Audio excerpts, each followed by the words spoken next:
केवल जुआ के कारण। जब जुआ खेल रहे थे तो देखो, अगर दो खेलते हैं ना तो तीसरा आकर टपक जाता है देखने के लिए, रहा नहीं जाता, भेंटने आ ही जाता कि तुम दोनों खेल रहे हैं, हम देखते हैं हमारा। अब धर्मराज युधिष्ठिर और दुर्योधन जब जुआ खेल रहे थे तो वहां पर तीसरा टपक गया, मामा सुकनी। कौन टपक गया?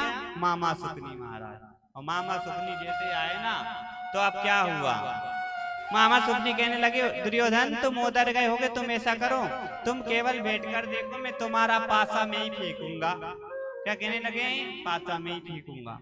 तो वहां मामा सुकनी पासा फेंकने लगे और धर्मराज युधिष्ठिर जुआ में दांव पर लगाने लगे महाराज। और जैसे ही लगाने लगे तो जैसे ही मामा सुकनी ने पासा फेंका, पहले पासे में ही युधिष्ठिर ने सारा राजपाट को हार लिया।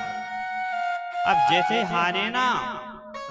हारे ना, तब क्या हुआ, तब हारे तो अब युधिष्ठिर देख रहे हैं कि मैं तो ऐसे तो सब कुछ हार जाएगा। लेकिन दुर्योधन कहने लगे, नहीं नहीं युधिष्ठिर, अपन तो टाइम पास कर रहे हैं। क्या कह रहे हैं? टाइम पास कर रहे हैं। और जैसे टाइम पास कर कर खेलने लगे ना, तब क्या हुआ, बा मामा सुकनी कहने लगे, नहीं नहीं युधिष्ठिर, तुम इस बार तो जीत ही जाओगे। तो युधिष्ठिर को भी लगा, हाँ मैं राजपाट हार गया हूँ, अब मुझे जीत ही जाऊंगा, तो ऐसा करता हूं मैं कुछ ना कुछ और दांव पे लगा। तो युधिष्ठिर ने कहा कि मैं आज दांव पर जो भी मेरे पास है ना, मैं सब कुछ लगा रहा हूं। तो अब जो भी हाथ में पहना हुआ था, पैरों में पहना था, गले में पहना था, सोने चांदी हीरे मोती जो भी पहन रखा था ना, वो सब कुछ दांव पर युधिष्ठिर ने लगा दिया। इधर मामा सुकनी पैसा उछालने लगा, और जैसे पैसा उछालने लगा, वो पैसा फिर किसने पासा आया? दुर्योधन की तरफ, और वो भी सब कुछ हार गया।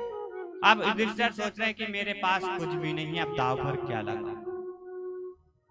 आप जैसे ही सोच रहे थे ना, तो मामा सुकनी बोला, नहीं नहीं नहीं युधिष्ठिर जी, तुम्हारे पास अभी तो बहुत कुछ है।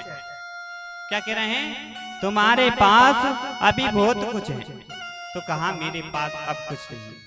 तब मामा सुकनी कहने लगे, नहीं नहीं युधिष्ठिर जी, अभी तो तुम्हारे 5 भाई, तुम्हारे भाई साथ है तुम्हारे 4 और, अर्जुन भीम नकुल सहदेव। तो कहा तुम ऐसा करो, इस बार जीत जाओगे, तुम अपने भाइयों को दांव पर लगा दो। तो उनने क्या करा, उनने अपने भाइयों को दांव पर लगा दिया। क्या लगा दिया? भाइयों को दांव पर। केवल छोटे से लोभ के कारण